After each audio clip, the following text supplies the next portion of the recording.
He looked at you with eyes that were absolutely piercing, not hostile, just real sincerity that said this man is unusual.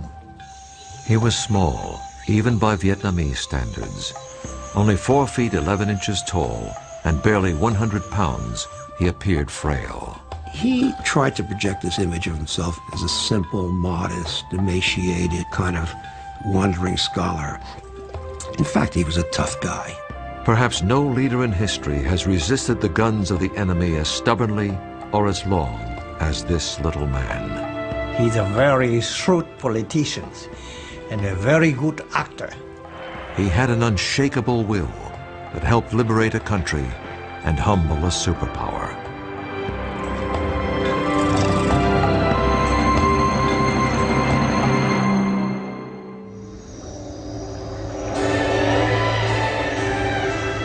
In the late 19th century, Indochina was France's most valuable colony. The French made huge amounts of money with rubber and rice exports, especially from the territory now known as Vietnam. Unfortunately, the native people received little or no benefit of this wealth. They had few rights within their own country and little hope for a better life. Life was only slightly better for the family of Ho Chi Minh. What we do know about his family generally is that they were upper class or gentry, as were all the communist revolutionaries. Ho Chi Minh's father, Nguyen Sin Soc, came from the village of Kim Lien in Nghệ An, a poor province in central Vietnam. On May 19, 1890, his wife gave birth to their 3rd child and their 2nd son. He was named Nguyen Sin Kung, but would one day be known around the world as Ho Chi Minh. When Ho turned 11, tragedy struck the family. While his father was away, his mother died shortly after giving birth to a 3rd son. You can imagine the effect this had. I mean, being faced with the fact that his father is away and his mother had died, and he was responsible for this, basically an infant. And when his father came back to Hue, he took him back to his home village. Ho Chi Minh's father served as a mandarin or local official and spent a great deal of time away from home. Fortunately, relatives and family friends helped take care of Ho and his brother and sister. Initially, Ho's early education was in the traditional study of Chinese characters and Confucian philosophy. But in his early teens, his father apparently became convinced that for his sons to succeed, they needed a French education. He sent both of them to a preparatory school run by the imperial regime in such a way as to instruct the students in the French language and French culture. Though Ho's father worked for the imperial bureaucracy, he routinely criticized it for so easily relinquishing the country's independence to the French. He was recalled to Hue, and eventually he was dismissed entirely from the bureaucracy. And it's at that point that his life fell apart. And he went to Saigon. He took a job for a while on a rubber plantation. Later he sold traditional medicines.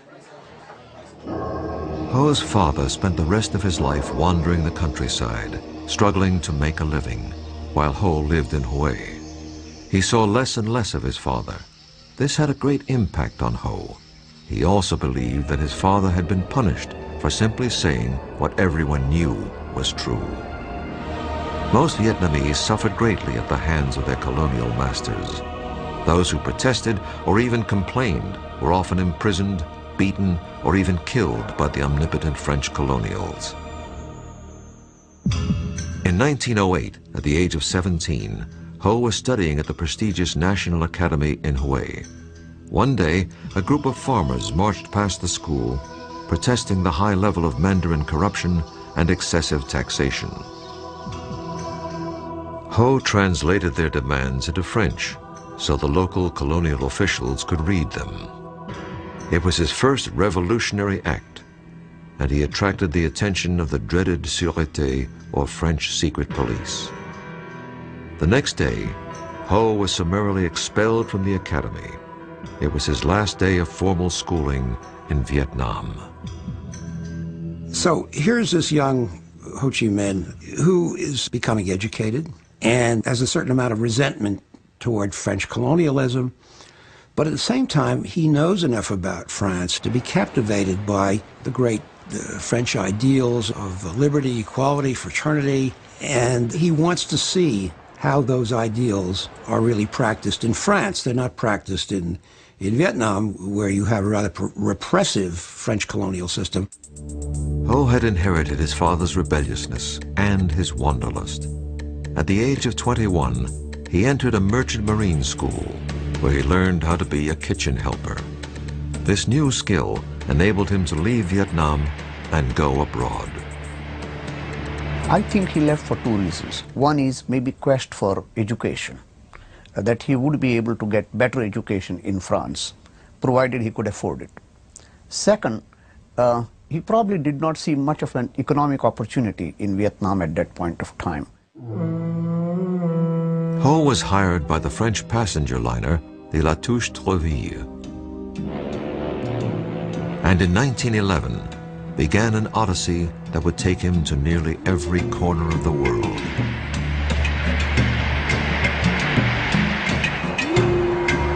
Over the next few years, he saw the terrible impact of colonialism on many other countries. This had a profound influence upon him. Finally, Ho arrived in France. Despite his anti-colonial sentiments, Ho applied for entrance to the French colonial school that trained officials to serve in France's colonies around the world. This was hardly the career path of an anti-French revolutionary. Ho's application was turned down.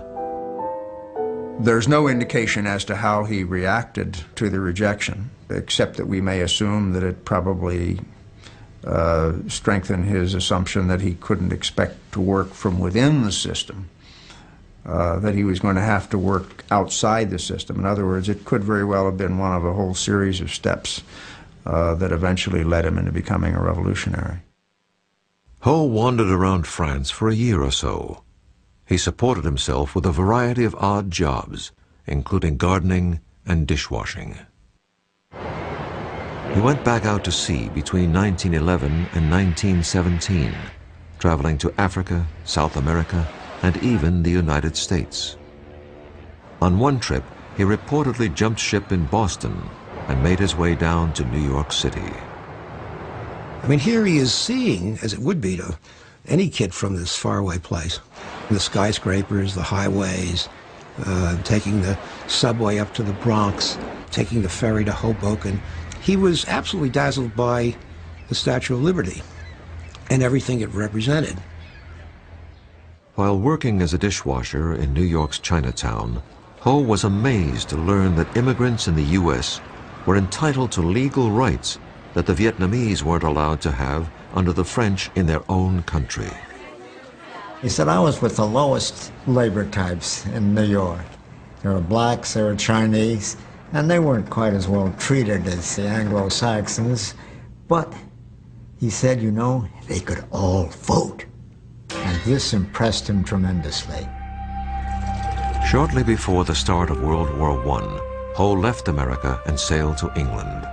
He found work in the kitchen of the famous Carlton Hotel under the legendary French chef Escoffier. Escoffier is very impressed by Ho because Ho speaks French, because he's very courteous, and eventually is promoted to being the assistant pastry chef. While in London, Ho had met many other passionate anti-colonialists from places like India, Africa, and Ireland. These contacts rekindled Ho's own nationalist notions. He rededicated himself to liberating his homeland. In 1917, he decided to forego a promising career as a pastry chef and move to Paris. He would learn how to become a revolutionary.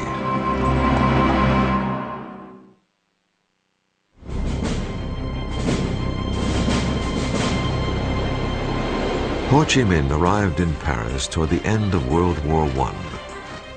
There was a large Vietnamese community living there, but more important, This was where the decisions that affected colonial Vietnam were made.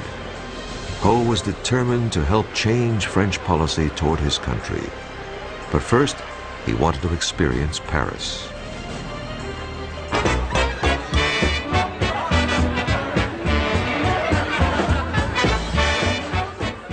He wandered around the town and would go to art galleries, take in lectures, improving his French. He used to love to go to music halls, and one of his favorite singers was Maurice Chevalier. And he memorized these songs and went on for the rest of his life, without the straw hat, of course, singing Maurice Chevalier songs. In Paris, Ho supported himself through a variety of odd jobs. He worked as a cook and he retouched photos. He even reported on boxing matches and reviewed films for a French newspaper. Of course, his primary goal was to somehow organize Vietnamese expatriates into a movement that would pressure the French government into improving conditions in his homeland. People who encountered Ho Chi Minh in those days tended to say pretty much the same things. Very intense young man, very anxious to learn, very idealistic, a man very much driven by ideas. But what was remembered about him perhaps more than anything else was his sharp eyes that essentially seemed to penetrate the soul of the person who was talking to him. Ho discovered that there were many Frenchmen who were sympathetic to his cause. These liberals encouraged him to join their socialist group and to write and publish his own ideas. Soon, Ho and other Vietnamese expatriates began publishing an anti-colonial newspaper directed toward the Vietnamese community in France. Their leaflets were even smuggled back to Vietnam. All of his writings really are on that theme. What a rotten deal colonials are getting all over the French Empire, which indeed they were. Ho's point of thinking is, how do you fix this? Do you fix it with revolution? Do you fix it with violence? How do you do it? Writing under the pseudonym Nguyen Ai Quoc, or Nguyen the Patriot, Ho simply advocated better treatment and equal rights for his people, not revolution. He achieved a near-legendary status in certain circles back in Vietnam, where his rhetoric was considered visionary. Ho also attracted the attention of the imperial regime back home. They accused him of inciting treason and condemned him to death if he ever returned to Vietnam. In 1919, U.S. President Woodrow Wilson traveled to the Versailles Peace Conference to present his famous 14-point plan for world peace.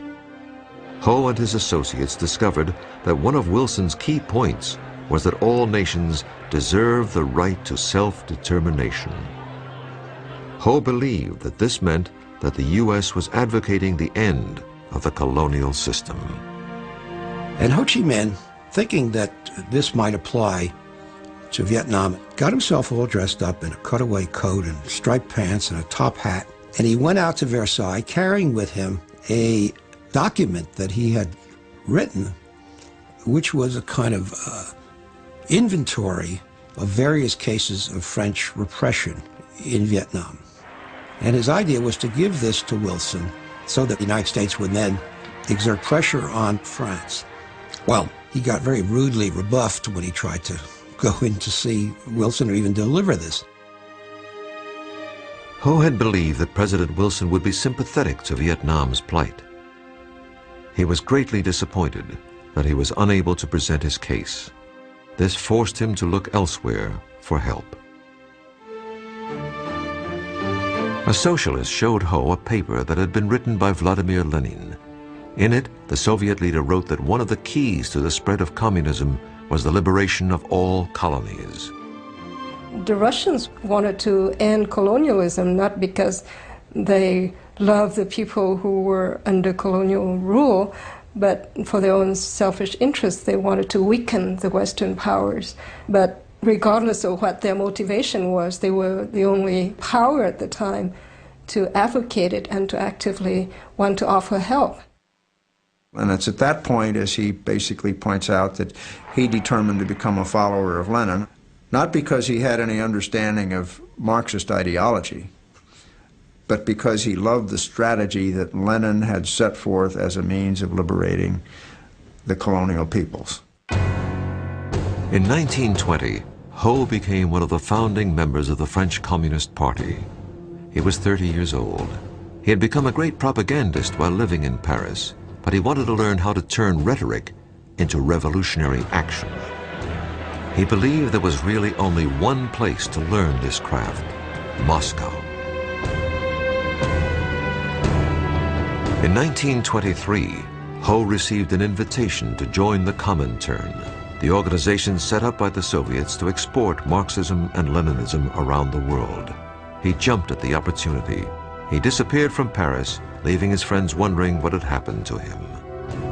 I think what drew Ho to Moscow, first and foremost, was nationalism, the desire to find help to liberate his country and his people. Ho became an important member of the Comintern.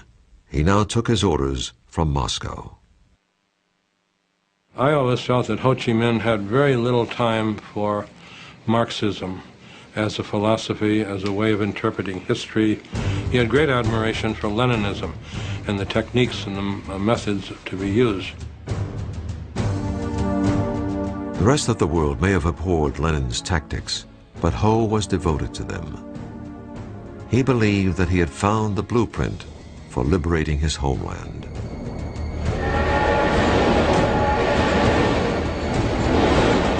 Ho received his first international assignment when he was sent to Canton in South China to help organize communist cadres.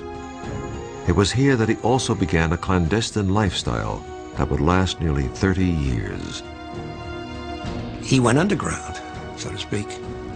And you have him wandering around the world under a wide variety of aliases. Some of them Vietnamese, some of them Chinese, depending on where he was and what purpose he needed. If, for example, he contributed to a French newspaper, he'd call himself Victor Le Bon. If he contributed to a Russian newspaper, he'd call himself Nafransky, and so forth.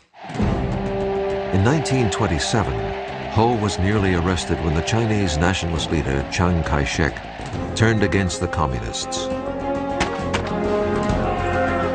Ho narrowly escaped capture and a likely death sentence, and eventually made his way to Siam, or present-day Thailand.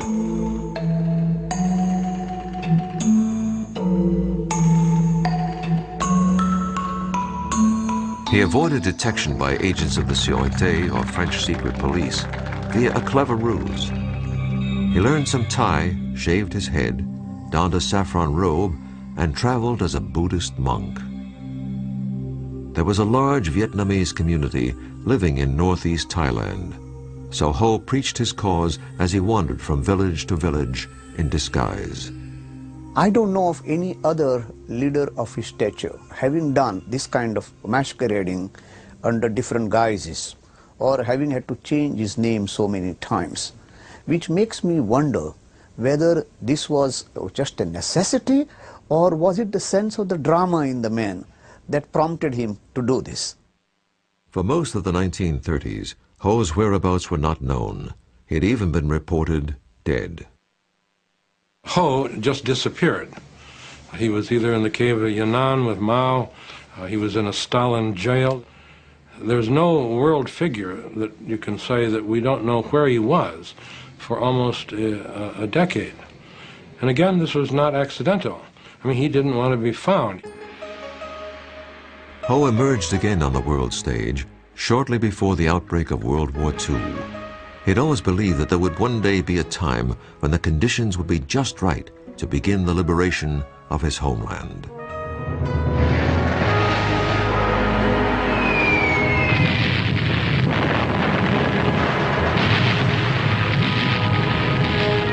When France fell to Germany in the early months of World War II, and the pro-German Vichy government took over the colonial rule of Vietnam, Ho believed that the moment had arrived. In early 1941, he slipped across the Chinese border and into the jungles of North Viet Nam. Incredibly, this was the first time Ho had set foot in his homeland in over 30 years. He was armed only with his ideas, but he was determined to lead a revolution, to liberate his country, or to die trying.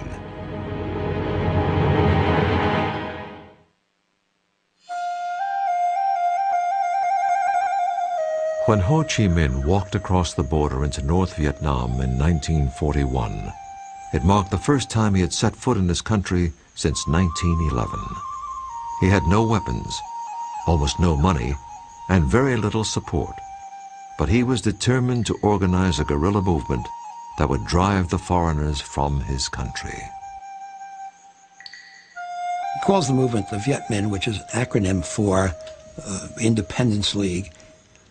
And he takes for the first time this name Ho Chi Minh, which means roughly bringer of light.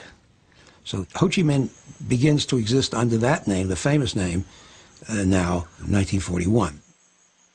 Well, there seems to be something of a myth that Ho Chi Minh, when he came back to Vietnam after 30 years of absence, was looked upon by, quote, everybody as the leader of Vietnam. I doubt that that's the case, because there was not the kind of media ability to influence the thought of people in the countryside. At that time, 90, maybe 95% of the people in Vietnam lived in small villages and cultivated rice. There were educated Vietnamese in big cities like Hanoi and Saigon who greatly admired Ho's writings under his pen name Nguyen the Patriot. But they were in the minority. The vast majority of the people in the country were not familiar with Ho or his work. In fact, most of them could not read. So his main aim was how to communicate and become close to the peasants. So he managed to adopt this very popular style, talking very simply to the peasants and being like an uncle, you know, a member of the family. Ho brought the role that his father had played as the avuncular village mandarin or local public official to a national level. Though some critics believe that this persona was nothing short of a calculated act, it was effective and the movement gained momentum. I think Ho Chi Minh's goal determined his behavior.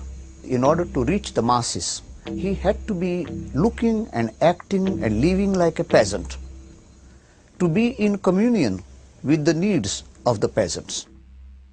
Ho and his followers also promoted the notion that he was a lifelong celibate who didn't have time for romance or a family because he was so devoted to his cause.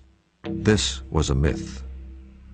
It's fairly clear now that he had several relationships. Whether they were formal marriages or not is difficult to substantiate because there are no certificates that we can point to. It's quite well established that he had either a Chinese wife or a Chinese concubine when he was in Hong Kong. No one knows at this point what happened to that woman. If Ho was married when he returned to Vietnam, it was to his cause. He was much more interested in finding the right people to form the nucleus of his movement. One of Ho's best decisions was to enlist the help of a talented young man named Vo Nguyen Giap. Giap had a brilliant military mind and was a born leader. But when Giap and his men first encountered Ho, they didn't know who he was or why they should follow him.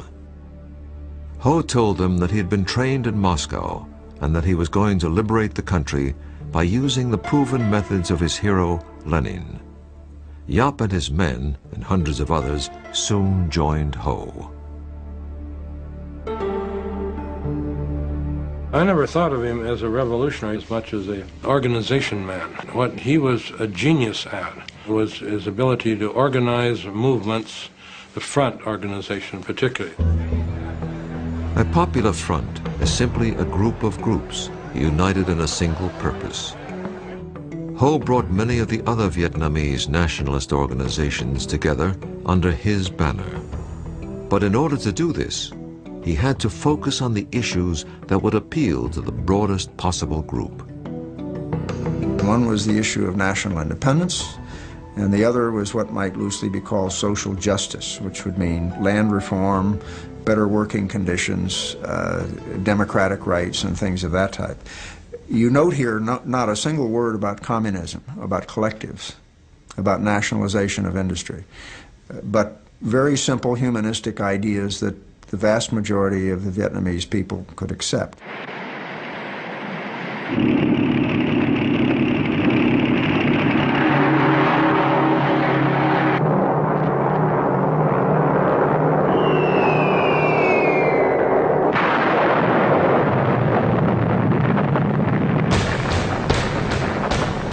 December 7, 1941, Japan bombed the U.S. fleet at Pearl Harbor, Hawaii, and then launched an all-out attack against the British and Dutch colonies of Southeast Asia. Within weeks, Hong Kong, Malaya, Singapore, and Indonesia had all fallen to the Japanese Empire. The Japanese called off their attack on French Indochina when the local pro-Nazi Vichy colonial administration agreed to collaborate with Japan, Germany's Axis partner. Ho could very well have said, okay, I will side with the Japanese because they're like Asians. But he came to the conclusion, very wisely, the Japanese are no better than the French. They're both aliens. Neither one of them is going to do us any good. Ho Chi Minh traveled to South China. Since the Chinese were also fighting Japan, he believed that he could get some military aid from the nationalist Chinese. To his surprise, he was arrested by the local authorities because he was a communist. Ho was thrown into prison. He kept a journal, writing mostly in the Chinese of his youth, in hopes of converting his captors to his point of view. In one poem he wrote, "My heart travels 1,000 miles toward my native land. Innocent, I have now endured a whole year in prison. Using my tears for ink, I turn my thoughts into verse."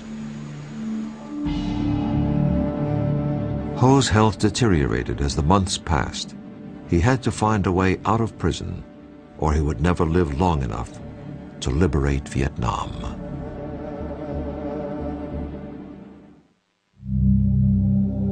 Ho Chi Minh spent 14 months enduring the worst imaginable treatment in prison.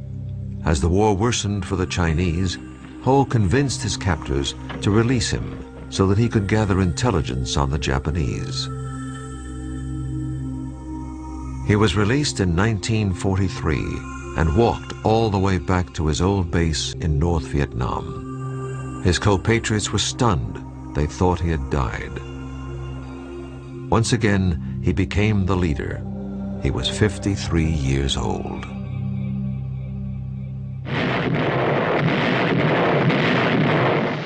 After the U.S. entered the war against Japan, Ho believed that getting American help was essential to Vietnam's future independence.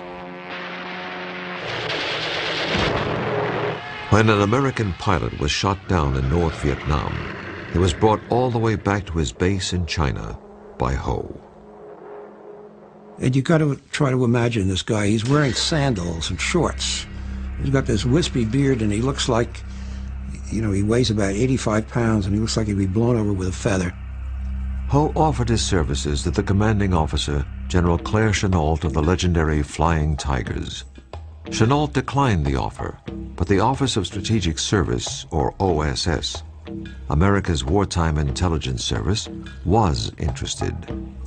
They believed that Ho could help them rescue downed pilots, and more important, furnish intelligence information on the Japanese. Ho was accompanied back to his base by an OSS officer, giving credence to his claim that the U.S. was his ally. When the OSS began supplying radios, weapons, and training, it helped establish Ho's Viet Minh as the preeminent Vietnamese nationalist organization. But once again, Ho's life was in jeopardy. Ho took to his bed and really seemed very sick, so we sent in a paramedic. And indeed, His report, as best I can remember, was saying this cadaverous old bag of bones is why he's living, I don't know. But he opened his kit and fed him every antibiotic he had, and Ho recovered. Ho greatly appreciated the Americans, and he impressed all of them. He not only spoke and wrote in English, but he seemed to understand their culture too. He had also acquired a very American habit. He liked to smoke American cigarettes, Philip Morris in particular. But he always carried in his front pocket Vietnamese packets of Vietnamese cigarettes, and then those are the ones that he will offer to the guests. In August of 1945, 2 atomic bombs brought the war to a rapid conclusion. When Japan surrendered, there was really no one in control of Vietnam. Ho moved quickly into the gap. With General Vo Nguyen Giap leading his guerrilla forces, they took control of the north. That must have been an electrifying experience for the masses, and they must have felt that this was the moment. On September 2nd, 1945, nearly 500,000 people attended a huge rally in Hanoi. Ho gave an independence speech that began with the words, "We hold these truths to be self-evident, that all men are created equal, that they are endowed by their Creator with certain inalienable rights, and that among these are life, liberty, and the pursuit of happiness." He quoted directly from Declaration of Independence, and maybe what he was doing was flattering United States so that they could be on his side. He was disarming his opponents by saying that he was not going for Marxist revolution, he was only going for plain, simple independence for his country. He'd admit to being a communist. He said, you know, my purpose is to free up Indochina. I'm not doing anything different than you did in 1776. You managed to deal with it pretty well, and that's all I'm trying to do now. Do you have any problem with that? Ho had no illusions about the tenuous nature of Vietnamese independence. In perfect English, he wrote a letter to his OSS contacts stating, "The war is won, but we small and subject countries have no share, or very, very small share, in the victory of freedom and democracy. Probably, if we want to get a sufficient share, we have still to fight." Ho went to Paris in 1946 in hopes of working out a compromise where Vietnam could become autonomous within the French Commonwealth. I think Ho Chi Minh was trying to postpone the inevitability of armed conflict with France, because I think he was under no illusion that the French would give up without a fight. Ho's mission to Paris failed. Back in Vietnam, conditions were even worse than they had been before World War II.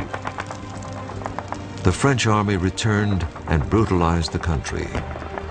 As many as 2 million Vietnamese starved to death during a famine, while rice was exported to France. Ho appealed to the U.S. for mediation, but never even received a reply. The emerging Cold War between the Soviet Union and America made France's participation in the defense of Western Europe critical to the U.S. The French agreed to cooperate with the Americans, but the U.S. had to keep out of France's colonial affairs. Ho Chi Minh was meeting with a rather sympathetic French official. He said to him something that is very, very important, that the French didn't understand at the time, and which also becomes important later for the United States. He says, if we go to war, we're going to lose 10 men for every one that you lose. But in the end, we'll win and you'll lose. By the end of 1946, Ho, General Giap, and the Viet Minh were back in the jungle fighting a guerrilla war against the French.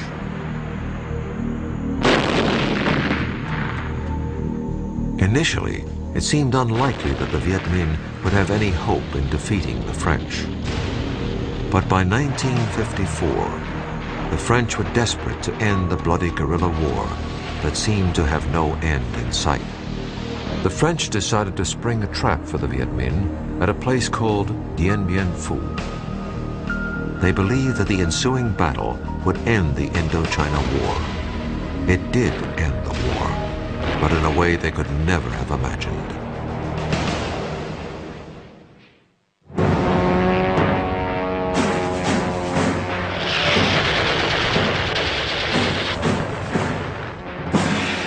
In March of 1954, the French army believed that they had lured Ho Chi Minh's forces into a trap near a remote outpost called Dien Bien Phu.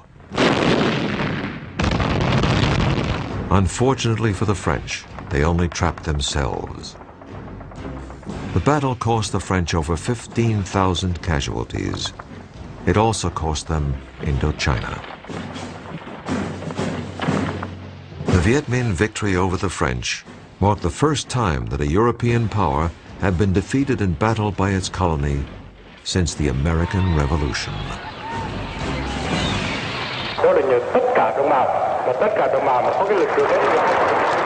Ho's leadership and tenacity contributed greatly to the victory, as did the aid of a powerful new ally, the Red Chinese. Ho tried to play down the Chinese Communist support. He feared that this alliance would drag Vietnam into the Cold War. And this would mean, therefore, that Vietnamese independence would not be a local question between Viet Minh and the French, but would be now an international question between the two superpowers. Despite the victory at Dien Bien Phu, Vietnam's fate would ultimately be decided at a peace conference in Geneva. Both the Soviet Union and Red China urged Ho to accept the terms of the Geneva Peace Agreement, which divided the country in half at the 17th parallel. It took all of Ho's political skill to get his colleagues to accept the compromise. After 1954, Ho and the Communists concentrated on building a socialist state in the North. They implemented a land reform program modeled after the one created by Mao in China. And it was a very brutal program. Lots of landowners were executed. It was very corrupt in many cases. The story is that Ho Chi Minh actually realized this thing had gotten out of hand and apologized for it, but of course it was too late. These people had been killed. The North did not have the only repressive government in Indochina. The U.S. helped install an anti-communist dictator in the South named Ngo Dinh Diem. Diem was not popular with his countrymen. In the Geneva Peace Treaty, Ho had been promised an end to foreign intervention and nationwide elections, which he most certainly would have won. Diem and his U.S. backers did not allow the elections to take place. By 1960, an anti-Diem resistance movement engulfed the South in a guerrilla war.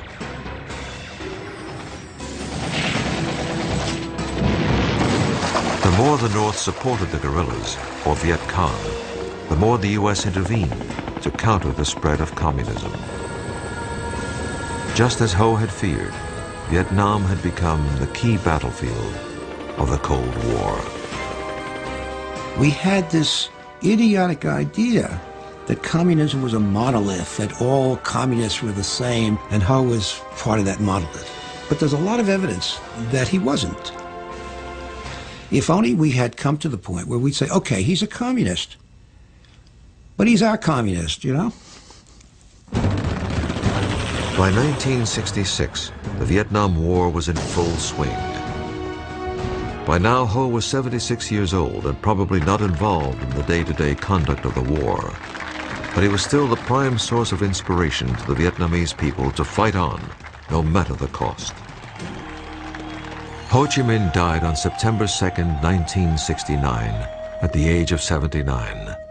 Though it would be almost 6 more years before the final Vietnamese victory, most of Ho's countrymen believed that he was the one most responsible for the liberation and unification of Vietnam.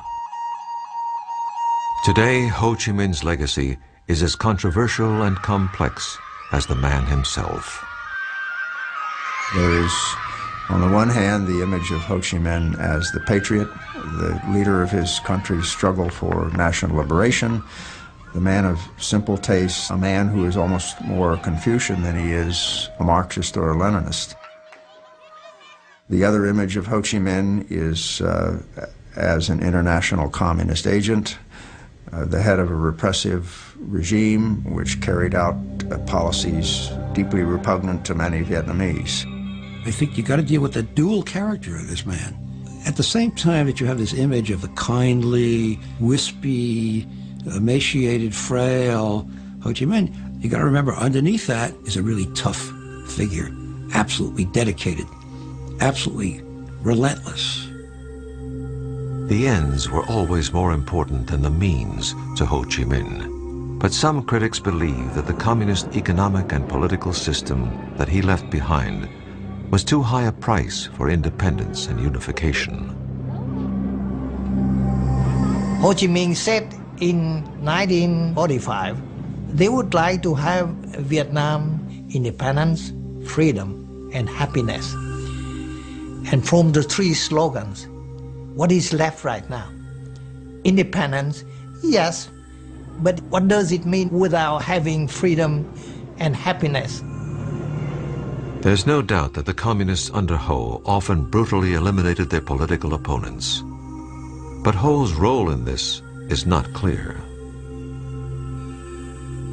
Ho was the leader at the time, and errors did take place, so he should take some of the blame. I think he was a very driven man, a man driven by the cause that he believed in. As a young man, Ho dreamed of changing the lives of the Vietnamese people, but he probably never dreamed how much he would also change the United States. Ho Chi Minh hands the United States the first defeat in its history, in the longest war of its history. And in that respect, he should teach us a lesson, which is you don't get involved in wars in these places when you're up against enemies that are intensely, passionately nationalistic and are prepared to make these limitless sacrifices to win. Recent estimates of Vietnamese casualties since 1946 are placed at over 3,500,000 dead. This staggering number is a reflection of the steely determination of Ho Chi Minh and the Vietnamese people. Ho Chi Minh's enduring legacy in terms of his image and the way he is seen around the world, I think probably he's remembered perhaps more than anything else as the leader of probably the most successful movement for national liberation that we've seen in our century. Ho Chi Minh accomplished an incredible feat in helping to free his country and unite it despite the opposition of France and the United States. This achievement required the efforts of a man who was part Lenin, part Gandhi, part Confucius, and all Vietnamese.